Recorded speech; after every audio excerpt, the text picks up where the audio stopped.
Hello, hello, hello. Welcome to Junkie for a Story. My name is Tamika, and today I wanted to bring you a review of it's called Woman in the House Across the Street from the Girl in the Window.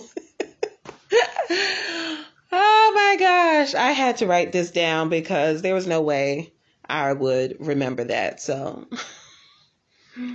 now this is an original series on Netflix.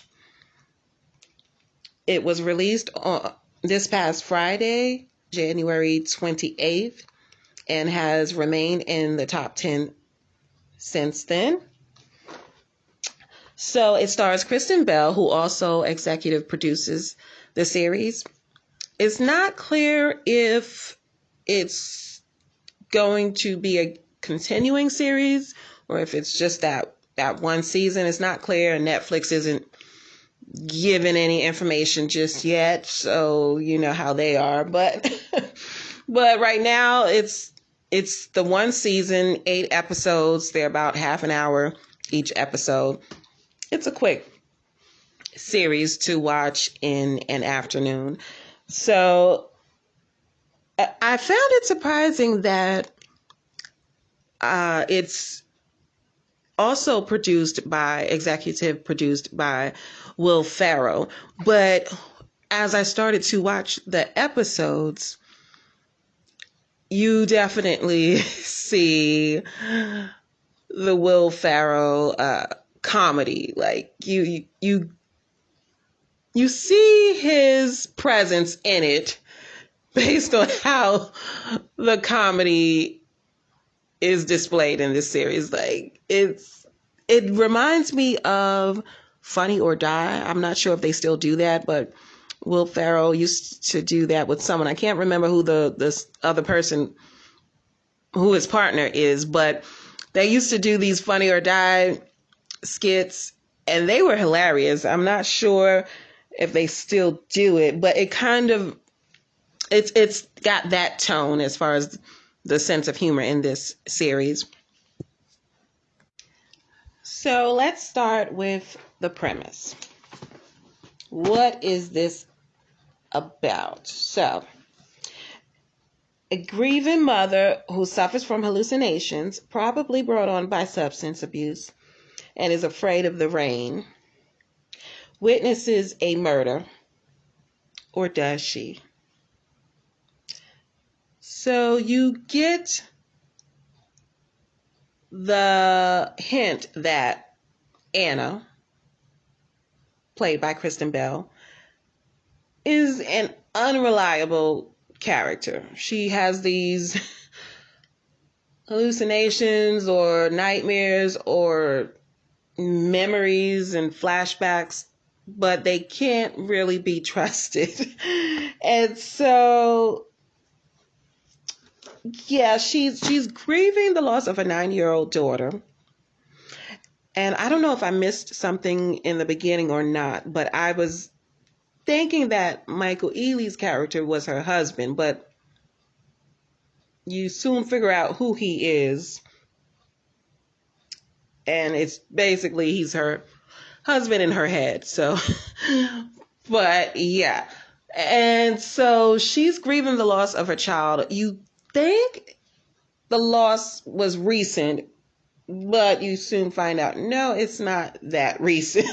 But she's still having a hard time, which is her right. So, you know, she lost a young child, her only child, and she's living in this rather large home by herself for quite some time and seems to not have a job. So you wonder, how is she paying for this? But I don't know. Anyway, do not ask questions as you are watching this show. I mean, don't try to make sense of stuff because it's not meant to make sense. That's just what it is. Okay. So you have the cast. There's Anna, the main character, who is a pill popping wino who flaunts her addiction with cork collecting party bowls, and kitchen drawers meant for silverware that she keeps her pill stash in. And yeah, she has a she goes off the rails sometimes. She has a bit of a temper. But I mean, she is grieving the loss of her young child, so we will give her grace, you know? We'll make allowances for her. And then you have the handsome next door neighbor, Neil. He is a single dad living in a multi-level, multi-family home for some unexplained reason. So that's suspicious, right? And so Anna, she sets her sights on Neil, okay? But you soon learn that Anna doesn't have much of a preference or standards, or like, there really is no criteria. She's Anna just wants a man, okay? So you will see throughout these 8 episodes, she is pining for several guys. I mean, there's no rhyme or reason about it. It's just, he's a man. And so, yeah, she's going for it. But Neil is a nice guy. However, Anna is suspicious of him. She thinks he could be a killer, or he could be her next lover. It could go either way, and she's okay with either outcome, okay? Then you have another neighbor, Carol. She is the snobbish 30-something mean girl turned housewife who is married to a prominent someone. I can't even remember, but she's one of those people. She goes out of her way to remind Anna that she needs to get out of this hump. She needs to move on. The grieving has expired, okay? According to Carol. So she's wanting to get her up and out and back into neighborhood activities and looking like a sensible person on the streets and not wearing robes and showing up at schools with 0 children. So yeah, Carol, she does, I'll say her personality clashes with Anna. And then you have Douglas. Now, Douglas is the guy who I was thinking he was her husband that she lost at first. That's what I was thinking in the first episode. But yeah, you figure out who he is. But he plays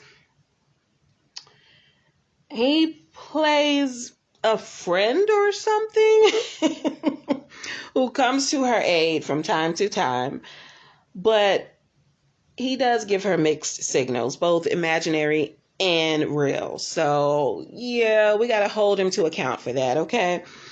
And Douglas is played by Michael Ealy. I was surprised to see Michael Ealy in this role. Now, I haven't seen much of his work, so I guess I shouldn't be surprised, but I was. But that was a good surprise. That's not a bad surprise. Just, I don't know. I think he did a good job. Like he was good because he wasn't trying so hard to be funny. Like he wasn't trying to be funny, and none of them, I would say, were like trying too hard. The sense of humor was very subtle.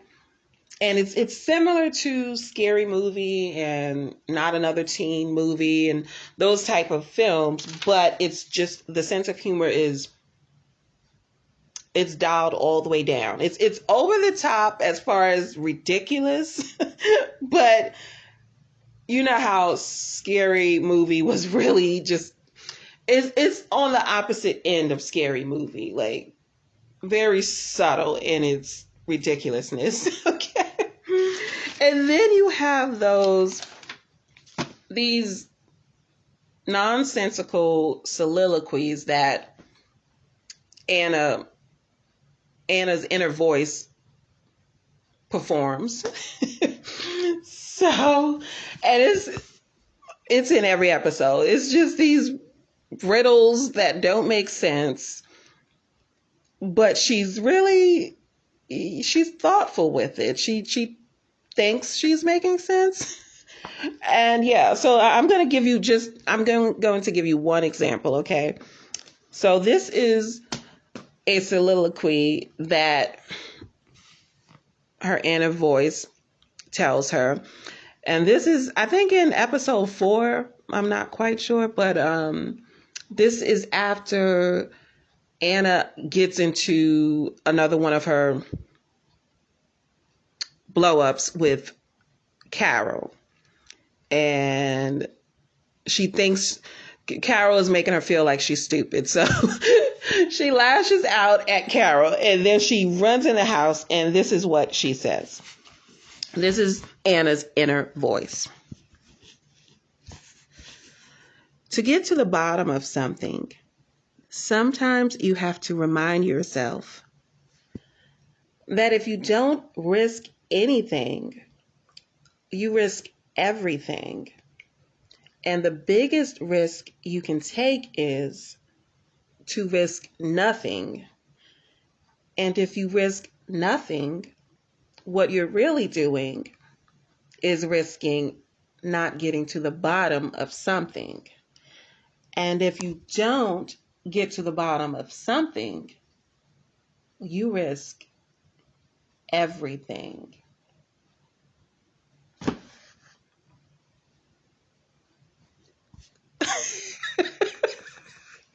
So it's those ridiculous thoughts that she has, but again, she's quite impressed with her thoughts. Okay, she thinks she's got it, and I'm going to say, I think I caught Kristen Bell almost breaking character. I think it was a scene with her and Michael Ealy. And you could tell they were ready to laugh. It was so freaking stupid. But anyway, so the question is it worth watching? Okay. Now, you know how these things work. You know, it's as soon as it's released on Netflix, it's always in the top 10. But does that mean it's good? I mean, usually no. But I'm going to say this. In my opinion, I had a good time. Like I said, each episode is like half an hour. There's 8 episodes. You can watch it in an afternoon. It's not meant to be taken seriously. Okay, this is not a Golden Globe contender. It's just like that. It's making a mockery of the girl in the window. So if you saw that movie, then you want to turn this on and watch this, you'll get it. I think it's funny. I think it's stupid funny, you know, like it's not meant to be